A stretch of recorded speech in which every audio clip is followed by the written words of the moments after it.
Episode की शुरुआत होती है और हम देखते हैं कि जिया अब वापस से फॉरेन कंट्री जा रही है और उसके साथ में ज़ायू भी होता है। वहाँ पर उसके फादर और उसकी स्टेप मॉम भी आते हैं उन्हें बाय कहने को। वो सारे लोग वहाँ पर एक दूसरे से गले मिलते हैं। उसके फादर वहाँ पर काफ़ी इमोशनल होते हैं। वो कहते हैं कि वो दोनों एक दूसरे का अच्छे से ख्याल रखें।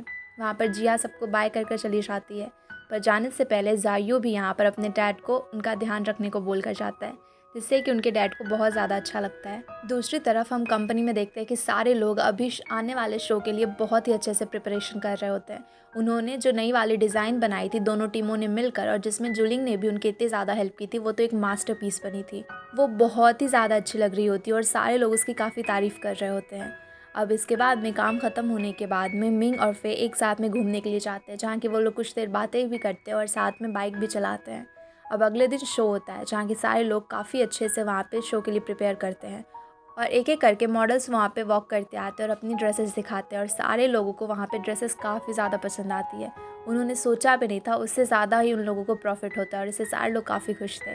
और शो ख़त्म होने के बाद में मिंग और फे फिर से खाना खाने के लिए जाते हैं, जहाँ की फे उसे बताती है कि अब उसे जल्दी ही पेरिस जाना पड़ेगा। मिंग कहता है कि उसे पता है, उसके वेकेशंस ख़त्म होने वाले हैं और बस 1 वीक ही है उनके पास में। जिस पे कि फे कहती है कि टेंशन ना ले, उसे जब भी छुट्टी मिलेगा तो वो हमेशा उससे मिलने के लिए आते रहेगी, और वो भी तो जा सकता है ना पेरिस उससे मिलने के लिए, और वो लोग हमेशा ही वीडियो कॉल करेंगे। पर मिंग यहाँ पर थोड़ा सा उदास होता है कि अब फे जल्दी ही वापस चली जाएगी। दूसरी तरफ हम देखते हैं जुलिंग को, जो कि अपने फ्रेंड यू के साथ में डिनर कर रही होती है। वहाँ पर यू अभी उससे फाइनली कन्फेस करता है और पूछ भी लेता है। वो कहता है कि वो हमेशा उसे पसंद करता था, ये बात तो अब वो जान ही चुकी है, तो क्या वो उसकी गर्लफ्रेंड बनना पसंद करेगी। वो हमेशा उसके साथ में ही रहना चाहता है। पर यहाँ पर जुलिंग उसे मना कर देती है। वो कहती है कि वो नहीं चाहती कि उसकी वजह से यू हर्ट हो। वो कहती है कि उसके दिल में कोई और है और अभी तक वो उसको भूल नहीं पाई है। भले ही वो इंसान उससे प्यार नहीं करता, पर वो उससे बहुत प्यार करती है, और अगर इस टाइम में वो यू के साथ में रहेगी तो कहीं ना कहीं वो यू को भी हर्ट कर देगी, इसलिए वो ऐसा नहीं चाहती है। उसके बाद हम देखते हैं कि सारे लोग यहाँ पर शो के इतने ज़्यादा सक्सेसफुल होने की वजह से काफ़ी खुश होते हैं। चिंग वहाँ पर मिंग को मैसेज करता है और उसे कहता है कि आज शाम में उसकी सारी टीम सारे लोग डिनर पे जा रहे हैं, तो मिंग अगर फ्री है तो वो भी प्लीज़ आ जाए। मिंग भी इस पे हाँ कर देता है। सारे लोग जाते हैं तो पता चलता है कि वहाँ फे, चिंग, टीम के सारे मेंबर्स और मिंग भी होता है।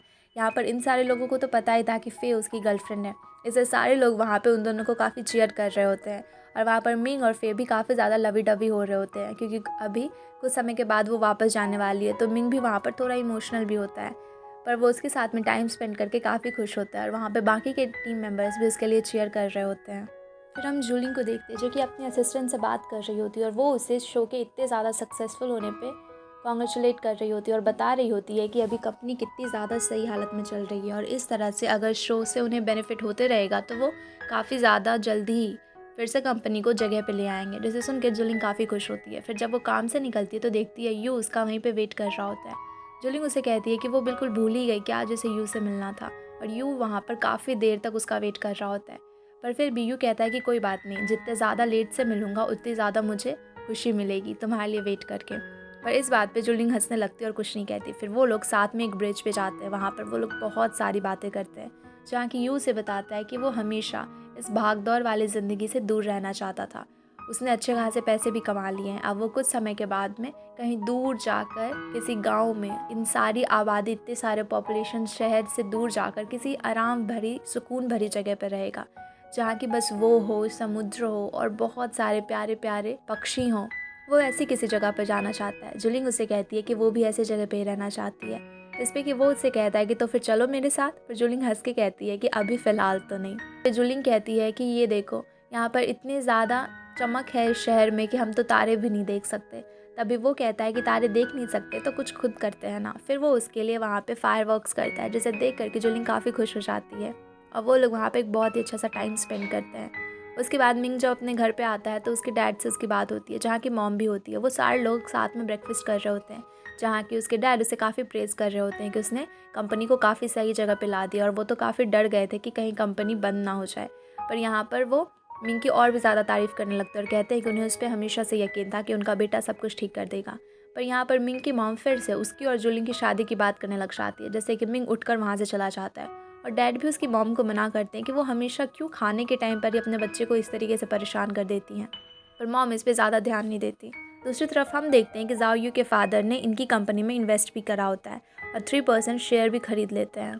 फिर हम बाई को देखते हैं जिसने कि इतनी ज़्यादा चीटिंग भी करी, इसके बावजूद भी उसके कपड़े में ज़्यादा सेल्स नहीं हो रहे होते हैं और उसका ये पूरा शो बुरी तरीके से फ्लॉप हो जाता है। वो जितने भी कपड़े भिजवाती है आधा से ज़्यादा तो उसका पूरा रिफ़ंड करने को ही बोला जा रहा होता है और सारे लोग वहाँ पे कपड़े को वापस भेज रहे थे। उनकी फैब्रिक भी अच्छी नहीं होती है जिससे उन्होंने कपड़े को बनाया था और इससे सारे लोग परेशान होते हैं और कंपनी पे बार बार बहुत सारे बैड कमेंट्स आने लग जाते हैं कि ये कंपनी बहुत बुरी है, इससे कपड़े कभी मत लेना, ये वो। यहाँ पर बाई अपने असिस्टेंट को काफ़ी डांट रही होती है। तभी वहाँ पर हेटन भी आ जाता है और वो बाई पे बहुत चिल्लाता है। वो कहता है कि मैं कंपनी को कुछ दिनों के लिए तुम्हारे हाथ में क्या छोड़ के नहीं गया, तुमने तो कंपनी को पूरा गिरा ही दिया। कंपनी की हालत उसे दिखाता है कि कितना ज़्यादा लॉस हुआ है पिछले कुछ दिनों में उन्हें। वो बताता है कि अगर इसी तरह से बाई करती रहेगी तो उसके लिए बिल्कुल भी अच्छा नहीं होगा और ये बिल्कुल भी अच्छा नहीं दिख रहा है। दूसरी तरफ हम मिंग को देखते हैं जो कि जुलिंग से बात कर रहा होता है और कहता है कि अब ये बिल्कुल सही समय है बाई से अपना बदला लेने का। और वहाँ पे वो लोग कुछ सोच रहे हैं तभी यांग आता है जो कि उसे कुछ डॉक्यूमेंट्स देता है और शायद अब यहाँ पर मिंग उसकी कंपनी पे केस करने वाला था। और यही सारी चीज़ों में जुलिंग भी काफ़ी खुश होती है। तभी उसे यू का कॉल आता है पर वो पिक नहीं कर रही होती है क्योंकि वो अभी मिंग से कंपनी के बारे में बात कर रही होती है। पर मिंग उसे कहता है कि पर्सनल लाइफ को भी उसे थोड़ा ध्यान देना चाहिए और वो जिसका भी कॉल आ रहा है उसे पिक कर ले। तो वहाँ पर वो भी कॉल को पिक कर लेती है और वहाँ से चली जाती है। हम मिंग को देखते हैं जो कि जायू के डैड से बात कर रहा होता है क्योंकि उन्होंने काफ़ी सारे शेयर्स खरीदे होते हैं कंपनी के। वो कह रहे होते हैं कि एक दिन वो बहुत ही बड़े शेयर होल्डर बन जाएंगे क्योंकि उन्हें नहीं लगता कि अभी जुलिंग की फैमिली अब इस कंपनी को सपोर्ट करना चाहती है। मिंग वहाँ उन्हें अश्योर करता है कि ऐसा कुछ नहीं होगा, जुलिंग हमेशा उसे सपोर्ट करेगी और उसके डैड भी करेंगे। और इन सारी चीज़ों के बाद में वो लोग मीटिंग वहीं पर ख़त्म करते हैं। दूसरी तरफ हम बाई को देखते हैं जहाँ कि उसके पास शेन आती है और बताती है कि मिंग ने उसकी कंपनी पे केस कर दिया होता है और उन लोगों ने जो उसके डिज़ाइंस को चोरी किया है ये बात भी मीडिया में फैल चुकी है। ये बात जान के वो लोग काफ़ी ज़्यादा परेशान होते हैं। ये खबर मिलते ही वहाँ पर हेटन आता है जो कि बाई पे बहुत चिल्लाता है। वो कहता है कि कंपनी को तो तुमने बर्बाद कर ही दिया और अब ये तुमने चीटिंग तक करना शुरू कर दिया और इस सारी चीज़ों पे वो उस पर काफ़ी गुस्सा करता है। और यहाँ पे बाई बहुत ही सेल्फिश होती है इसलिए वो जाके शेन पे सारा इल्ज़ाम थोप देती है। वो कहती है कि ये सब कुछ शेन ने किया, मुझे तो पता भी नहीं था कि ये किसके डिज़ाइन है, यही मुझे ला के ये डिज़ाइंस दे रही थी और इसने ऐसा बोला कि ये इसके डिज़ाइन है और तभी तो मैंने ये किया कंपनी के भलाई के लिए। पर यहाँ पे हेटन को पता होता है कि ये दोनों ही झूठ बोल रहे हैं। वो उन दोनों पर ही चिल्लाता है और कहता है शेन से भी जाने से पहले कि अगर इसमें शेन की भी गलती है तो वो दोनों के दोनों इसको बहुत ही बुरी तरीके से भुगतेंगे। और वो वहाँ से चला जाता है। शेन को तो यकीन ही नहीं हो रहा होता है कि बाई ने उसके साथ में ऐसा किया, जिसको कि उसने दोस्त समझा था वो सारा इल्ज़ाम उस पर डाल रही है और इससे वो काफ़ी ज़्यादा फंस भी सकती है। दूसरी तरफ हम जुलिंग को देखते हैं जो कि अपने फ्रेंड यानी कि यू के साथ में भी डिनर करके आई हुई होती है। वो घर आती है, उसकी मॉम पूछती है तो वो बताती है कि बस एक फ्रेंड था, पर उसकी मॉम ये जानकर खुश होती है कि मिंग के अलावा भी किसी और के बारे में सोच रही है। तभी वहाँ पर उसके डैड उसे बुलाते हैं। जुलिंग जब जाती है तो उसके डैड उससे मिंग के रिलेशनशिप के बारे में पूछते हैं जिस पे वो मना करती है। वो कहती है कि वो दोनों बस फ्रेंड्स हैं और आगे इससे ज़्यादा कुछ नहीं है। पर उसके डैड उसे भड़काने लग जाते हैं और वो बताते हैं कि वो अब उसकी कंपनी को सपोर्ट भी नहीं करेंगे और ये सारे शेयर्स वो किसी और को दे देंगे, बेच देंगे, जिससे कि इस कंपनी को काफ़ी ज़्यादा लॉस होगा। यहाँ पर जुलिंग उनसे झगड़ा करती है। वो कहती है कि उसके डैड ऐसा नहीं कर सकते, अगर अभी वही साथ नहीं देंगे मिंग का तो उसकी कंपनी तो बर्बाद ही हो जाएगी। पर यहाँ पर उसके डैड बार बार इंसिस्ट करते हैं। वो कहते हैं कि वो चाहते हैं कि उनकी बेटी टॉप पर जाए, पर उनकी बेटी तो खुद की ज़िंदगी ही ख़राब कर रही है।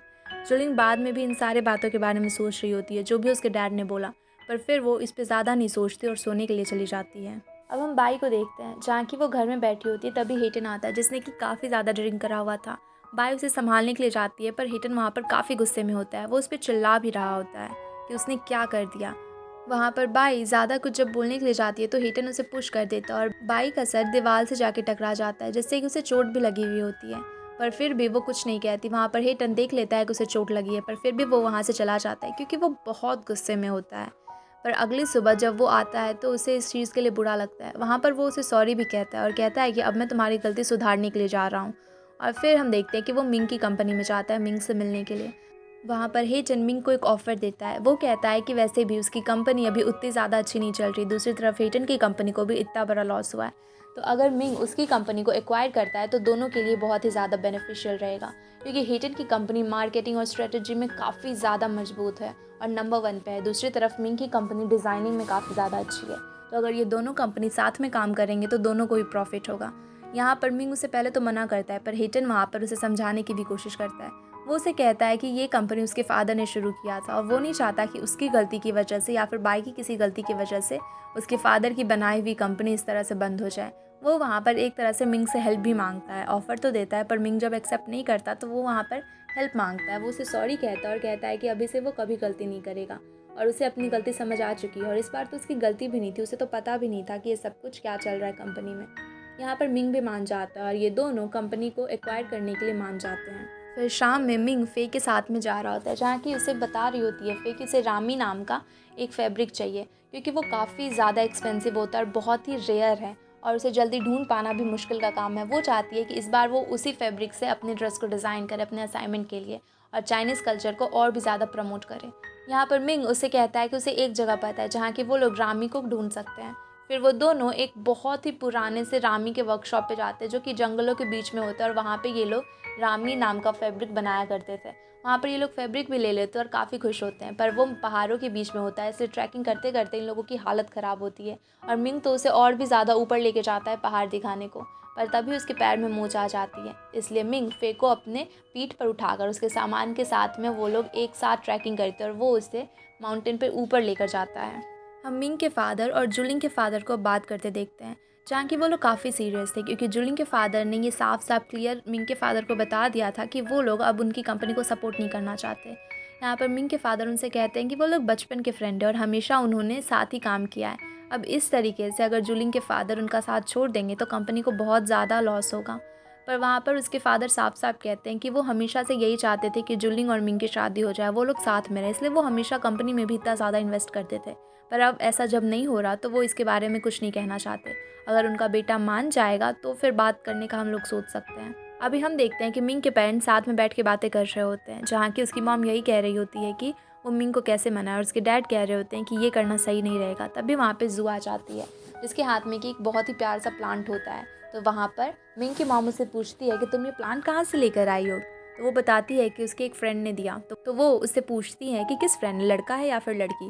इस पर वो कहती है कि लड़का है, पर बस फ्रेंड ही है और कुछ नहीं। पर वहाँ पर मिंग की मॉम कह रही होती है कि तुम लड़कों से ना अच्छे से बच के रहा करो, क्योंकि बाहर लड़के अच्छे नहीं होते, इसलिए अपना ख्याल रखा करो। और यहाँ पर बात करते करते वो कहते हैं कि मिंग का कुछ अता पता है, मिंग कहाँ पर गया। और बातों बातों में ही जू के मुँह से निकल जाता है कि मिंग तो आज फे के साथ में घूमने के लिए गया हुआ था। और ये सुन के फिर से मिंग की मॉम गुस्सा हो जाती है। वहाँ पर मिंग के फादर बार बार जू को इशारा कर रहे थे कि अरे नहीं बोलना है, चुप हो जाओ चुप हो जाओ, पर वो तो बोलते बोलते सारी चीज़ें ही बोल देती है।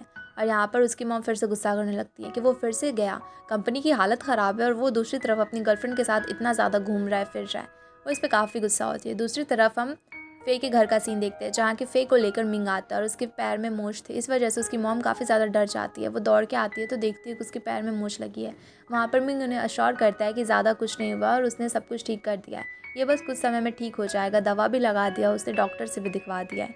यहाँ पर उसकी मॉम थोड़ी चैन की सांस लेती हैं। मिंग उन्हें बताता है कि वो हमेशा इसका ख्याल रखेगा और इतनी प्यारी प्यारी बातें सुनकर वहाँ पर फे की मॉम को भी काफ़ी अच्छा लगता है और वो भी उन दोनों के रिलेशनशिप को लेकर खुश होती हैं, क्योंकि उन्हें भी मिंग पसंद होता है और अपनी बेटी के लिए उन्हें काफ़ी अच्छा लग रहा होता है।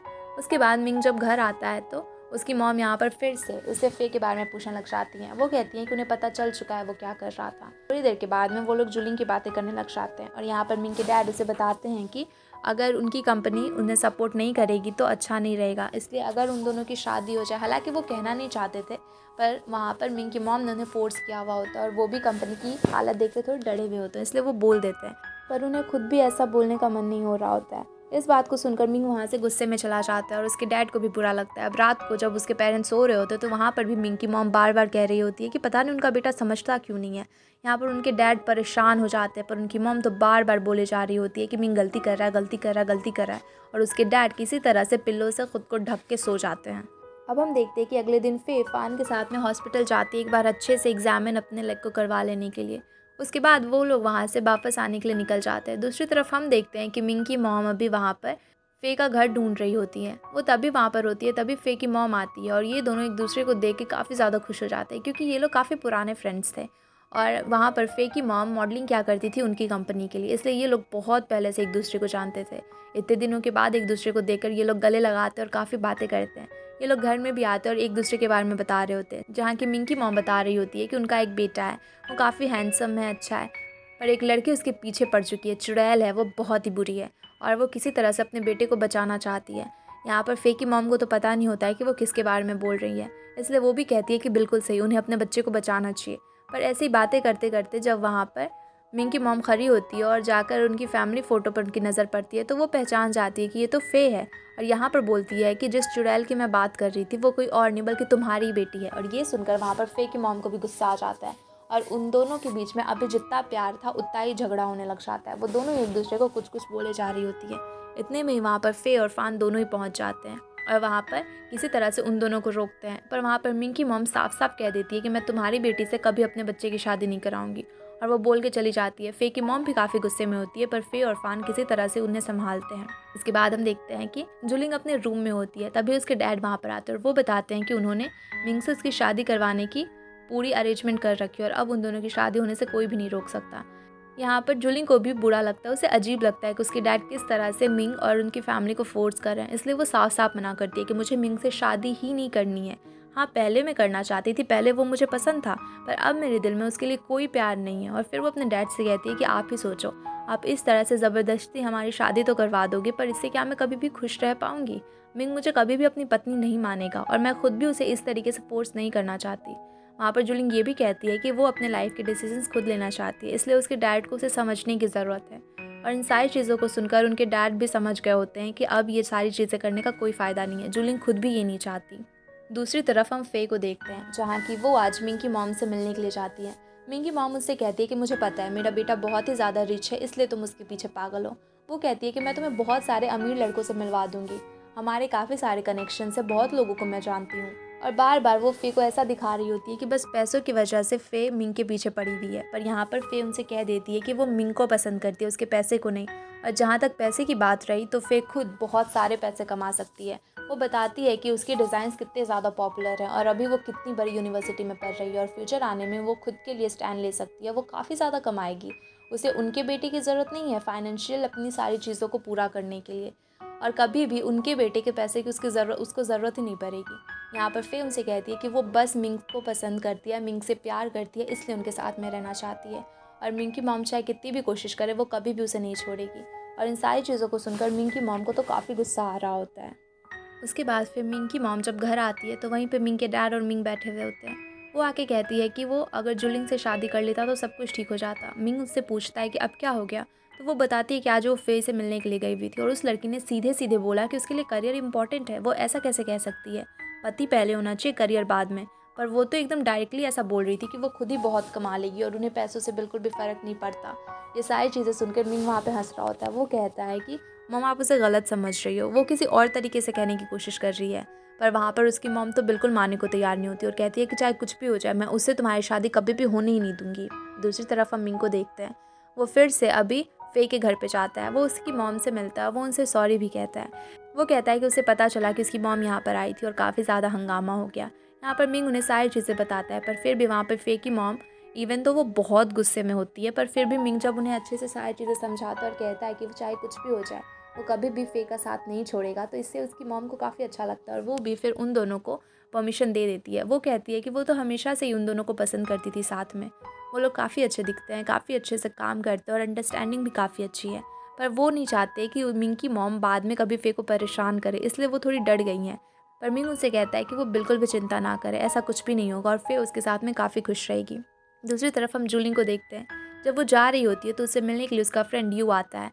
वहाँ पर जुलिंग यू को साफ साफ मना करती है। वो कहती है कि उसे इस तरीके से बार बार उससे मिलने आने की ज़रूरत नहीं है, क्योंकि वो अभी भी अपने पहले प्यार को भूल नहीं पा रही है और वो नहीं चाहती कि इस तरह से वो यू को भी होप देती रहे। यू भी इस तरीके से हर्ट हो जाएगा और वो ऐसा बिल्कुल भी नहीं चाहती, इसलिए अच्छा हुआ कि यू अभी के बाद में उससे बिल्कुल भी बात ना करे। और वहाँ से जुलिंग चली जाती है। उसके बाद फिर मिंग अपने घर पे आता है, जहाँ कि वो अपनी मॉम को समझा रहा होता है, क्योंकि उसके डैड ने बोला था कि जाके मॉम से बात करो, वो भी गुस्से में है। मिंग उनसे कह रहा होता है कि अरे मॉम आप मान तो जाओ, पर फिर भी वो नहीं मान रही होती है। वो कह रही होती है कि वो लड़की बहुत बुरी है, बहुत बुरी, और बिल्कुल भी शादी मत करना करके जा रही होती है। पर मिंग उनकी बातें सुन के काफ़ी हंस रहा होता है। वो कहता है कि फ़े ने तो बहुत ही ख़तरनाक वाली अपनी इमेज बना के रखी है मम्मी की नज़र में। दूसरी तरफ फ़े रात में अपनी मॉम से बात कर रही होती है, जहाँ कि वो काफ़ी खुश होती है। वो अपनी मॉम से कहती है कि वो बहुत ही ज़्यादा ग्रेटफुल है कि वो उसकी मॉम है, वो हमेशा उसको सपोर्ट करती हैं। वहाँ पर उसकी मॉम उसे कहती हैं कि उन्होंने बहुत हार्डशिप देखा है अपनी लाइफ में और उसके फादर नहीं थे, तो वो एक सिंगल मॉम की तरह में उन्होंने दोनों बच्चों को पाला और कितना ज़्यादा मुश्किल होता है ये करना वो जानती हैं। इसलिए वो हमेशा से चाहती थी कि फ़े किसी ऐसे इंसान से शादी करे जो कि उसे समझे, जो कि उसे प्यार करे, और उन्हें पूरा यकीन है कि मिंग उसका बहुत ही ज़्यादा ध्यान रखेगा। ये सारी चीज़ें सुनकर वहाँ पर फ़े काफ़ी खुश होती है और दोनों ही इमोशनल हो जाते हैं। अब हम मिंग को देखते हैं जो कि अगली सुबह फिर से फ़े से मिलने के लिए आता है। वो उसके साथ में सिनेमा देखने के लिए जाता है। वो लोग एक साथ घूमते हैं, एक साथ खाना खाते हैं, बहुत सारा टाइम एक साथ स्पेंड करते हैं। क्योंकि कुछ दिनों पहले यांग ये सारी चीज़ें उसे बता रहा होता है। वो उसे कहता है कि किस तरीके से उसे अपनी गर्लफ्रेंड के साथ डेट करना चाहिए। अभी तो वो जा रही है वापस, अब पता नहीं उनकी मुलाकात कब होगी। तो अभी जो 2-3 दिन उनके पास में, उन्हें खूब एंजॉय करना चाहिए। इसी बात पे मिंग हर जगह फ़े को लेकर जाता है और फ़े एक बहुत ही प्यारी सी ड्रेस भी डिज़ाइन करती है जो कि वो मिंग की मॉम के लिए लेकर आती है। पर मिंग की मॉम उसे एक्सेप्ट ही नहीं करती, पर मिंग उन्हें किसी तरह से समझाता है और वो ड्रेस देता है। यहाँ पर उसका मूड थोड़ा ऑफ भी हो जाता है तो मिंग उसे फिर से घूमने के लिए लेकर जाता है और ये लोग एक साथ में काफ़ी सारा प्यारा प्यारा टाइम स्पेंड करते हैं। उसके आगे जा रही होती है तभी मिंग उसे मैसेज करता है कि वो उसे कितना ज़्यादा मिस करेगा। ये सारी चीज़ें उसके मैसेज देख के वो काफ़ी ज़्यादा इमोशनल हो जाती है और वो वापस से उसकी कार की तरफ दौड़ कर आती है और उसे किस कर देती है। अगले दिन वो उसे एयरपोर्ट पे छोड़ने के लिए भी जाता है, जहाँ के दोनों ही इमोशनल होते हैं, गले मिलते हैं। उसके बाद फिर वो फ्रांस चली जाती है अपनी स्टडीज़ को कंप्लीट करने के लिए। हम देखते हैं कि फ़े अभी पेरिस पहुंच चुकी है और यूनिवर्सिटी में वो उसी रामी के क्लॉथ के बारे में बता रही होती है, जहाँ की वो प्रेजेंटेशन देती है, अपने असाइनमेंट को सबके सामने में एक्सप्लेन करती है, उसके बारे में बताती है और सारे लोगों को ये बहुत ही ज़्यादा इंटरेस्टिंग लगता है। क्योंकि ये फैब्रिक बहुत ही हज़ारों सालों पहले से ही चाइना में बनाया जा रहा है और अभी तक लोग इसे बनाने में इतनी ज़्यादा मुसीबतें उठाते हैं और इसे काफ़ी मुश्किल होता है प्लान से निकाल पाना। इससे सारे ही लोग इसके बारे में जान के काफ़ी ज़्यादा इंटरेस्ट ले रहे होते हैं और जब असाइनमेंट वो कंप्लीट करती है तो आने के बाद में, क्लास ओवर होने के बाद में, बहुत सारे लोग उसके पास में आते हैं और वो कहते हैं कि वो चाइनीज़ कल्चर के बारे में और भी जानना चाहते हैं। जिससे कि फ़े को काफ़ी अच्छा लगता है कि फ़ाइनली उसने अपने चाइना के कल्चर को इस तरीके से प्रमोट किया और लोग भी इसे पसंद कर रहे हैं। उसके बाद में वो और जिंग जब साथ में बैठे हुए होते हैं तभी वो कह रही होती है कि उसने एक न्यू प्रोफेसर की क्लास ज्वाइन करने का सोचा है, जो कि हिस्ट्री के बारे में काफ़ी अच्छे से जानते हैं, चाइनीज़ हिस्ट्री के बारे में। और वो किसी निकोलस नाम के टीचर के बारे में होता है, पर उन्होंने तो कभी निकोलस नाम के किसी टीचर से मिला ही नहीं होता है। उसके बाद फिर क्लास ख़त्म होने के बाद वो हमेशा की तरह फिर से मिंग को कॉल करती है और वो लोग बहुत सारी बातें भी करते हैं। दूसरी तरफ हम जायू के फादर को देखते हैं जो कि सीक्रेटली मिंग के बहुत सारे स्टॉक्स खरीद रहे होते हैं। पर यहाँ उन्हें पता चलता है कि उसने तो हेटन की कंपनी के साथ में कॉन्ट्रैक्ट करने का सोचा और इससे उनके स्टॉक्स अब बहुत ही ज़्यादा हायर प्राइसेस में हो जाएंगे और वो ले भी नहीं पाएंगे। यहाँ पर जायू के फादर उसकी काफ़ी तारीफ़ करते, कहते हैं मिंग काफ़ी अच्छे से कंपनी को संभाल रहा है। दूसरी तरफ ये सारी चीज़ें जानने के बाद में मिंग के फादर भी उसे काफ़ी ज़्यादा प्रेज़ कर रहे होते हैं कि उनका बच्चा कितने अच्छे से काम कर रहा है। अब हम देखते हैं कि फाइनल मीटिंग का दिन होता है जहाँ के सारे अलग अलग कंपनी के सीईओज आ रहे होते हैं। यहीं पर हम देखते हैं कि जायू के फादर भी आए हुए होते हैं और मिंग के फादर भी आते हैं। दोनों एक साथ बातें करते हैं। ऐसे तो वो दोनों एनिमीज़ की तरह में थे और एक दूसरे के शेयर्स को किसी तरह से पाने की कोशिश कर रहे होते हैं, पर यहाँ पर इतने टाइम के बाद मिलके और मिंग इतने अच्छे से जो कंपनी को संभाल रहा था, इससे जायू के फादर भी काफ़ी ज़्यादा खुश थे। यहाँ पर उन्हें तो विश्वास ही नहीं हो रहा था कि ये छोटा सा बच्चा कंपनी की इतनी बड़ी बड़ी डील्स को फाइनल कर रहा है। यहाँ पर वो उसकी तारीफ़ भी करते हैं और मिंग के फादर भी ये सुनकर खुश होते हैं। अब मीटिंग शुरू होती है जहाँ की बहुत बड़े बड़े कंपनी के मालिक सारे लोग आए हुए थे और यहाँ पर हेटन कॉन्ट्रैक्ट साइन करता है और मिंग की कंपनी अभी काफ़ी ज़्यादा मजबूत फाइनेंशियल स्टेट में पहुंच चुकी थी। सारे लोग उसकी काफ़ी ज़्यादा भी तारीफ़ कर रहे होते हैं। अब घर पर जब वो अपने पेरेंट्स और जू के साथ में खाना खा रहा होता है तभी मिंग के फादर बोलते हैं कि जायू के फादर ने उन्हें गोल्फ खेलने के लिए बुलाया, तो उसकी मॉम बोलने लग जाती है कि वो हमारा दुश्मन है, हम क्यों जाएँ खेलने के लिए। अभी तो उसने कंपनी के इतने ज़्यादा स्टॉक्स को, शेयर्स को ख़रीदना शुरू किया था और हमें इतनी बुरी जगह पे ला के छोड़ दिया था और अब अचानक से उसका मूड बदल गया। तो मिंग के फादर हंसने लगते हैं। वो कहते हैं कि ये तो बिज़नेस है, सारे लोग ऐसा ही करते हैं, इसलिए उन्हें इस तरीके से नहीं सोचना चाहिए। पर यहाँ पर फिर से मिंग की मॉम हमेशा की तरह जुलिंग से शादी वाली बात ला ही देती हैं। वो फिर से कहने लगती है कि अगर वो जुलिंग से शादी कर लेता तो यहाँ तक कभी कंपनी पहुँचती नहीं। इससे मिंग इस बार परेशान हो जाता है और उठ के चला जाता है। तो यहाँ पर उसके फादर भी उन्हें चुप रहने को कहते हैं कि उनकी वजह से बेचारा बच्चा कभी शांति से खाना खा ही नहीं पाता, वो परेशान कर देती हैं उन्हें। उसके बाद फिर फ़े वहाँ पर यूनिवर्सिटी में होती है जहाँ की आज वो निकोलस जो भी प्रोफेसर थे उनकी क्लास में आती है और पता चलता है कि निकोलस कोई और नहीं बल्कि जायू ही होता है। अब क्लास ख़त्म होने के बाद में वो जायू से मिलती है जहाँ की जायू उसे बताता है कि वो कुछ टाइम यहाँ पर काम करना चाह रहा था क्योंकि वो अपने मन को शांत करना चाहता है और चाइनीज़ कल्चर के बारे में वैसे भी उसे प्रमोट करना पसंद है, इसलिए वो यहाँ पर चला आया। इन सारी चीज़ों को जानकर फ़े भी खुश होती है क्योंकि इतने दिनों के बाद वो अपने दोस्त से मिली थी। दोनों वहाँ पर काफ़ी सारी बातें भी करते हैं। वो उससे जिया के बारे में भी पूछती है तो जायू बताता है कि जिया बिल्कुल ठीक है और कुछ समय के बाद वो लोग चाइना जाने का भी सोच रहे हैं और इससे फ़े को काफ़ी अच्छा लगता है कि जिया भी इतनी ज़्यादा हेल्दी है और इसी के साथ में ये एपिसोड यहीं पे ख़त्म हो जाता है।